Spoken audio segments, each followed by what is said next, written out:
कुछ खबरें तिजारती दुनिया से। कराची के शहरियों के लिए अच्छी खबर, बिजली 4 रुपए 95 पैसे फी यूनिट सस्ते होने का इम्कान। के इलेक्ट्रिक ने बिजली की कीमतों में कमी की दरख्वास्त नेपरा में जमा करा दी। बिजली की कीमतों में कमी की दरख्वास्त माहाना फ्यूल कास्ट की मद में जमा कराएगी। मंजूरी की सूरत में कराची के शहरियों को 4 अरब 94 करोड़ रुपए का रिलीफ मिलेगा। नेपरा में के इलेक्ट्रिक की दरख्वास्त पर 26 फरवरी को समाअत होगी। पाकिस्तान स्टॉक एक्सचेंज में आज में कारोबार का मुस्बत जोन में आगाज हुआ है। कारोबारी हफ्ते के तीसरे रोज स्टॉक मार्केट में कारोबार के आगाज पर तेजी देखने में आई। 600 से ज्यादा पॉइंट्स के इजाफे के साथ पाकिस्तान स्टॉक एक्सचेंज में 100 इंडेक्स 1,13,736 पॉइंट्स की हद को छू गया।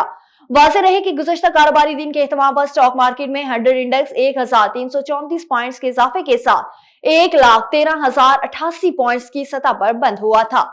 और वजीर खजाना मोहम्मद औरंगजेब ने कहा है कि आइंदा 3 से 5 साल में बरामदात 30 से 60 अरब डॉलर तक ले जाना चाहते हैं। वजीर खजाना मोहम्मद औरंगजेब ने गैर मुल्की मीडिया को इंटरव्यू देते हुए कहा कि गुज़श्ता 12 से 14 माह में मौशियत की बेहतरी के लिए अहम पेशरफ्त हुई है। हुकूमत ने महंगाई और शरह सूद में कमी के लिए अहम फैसले किए।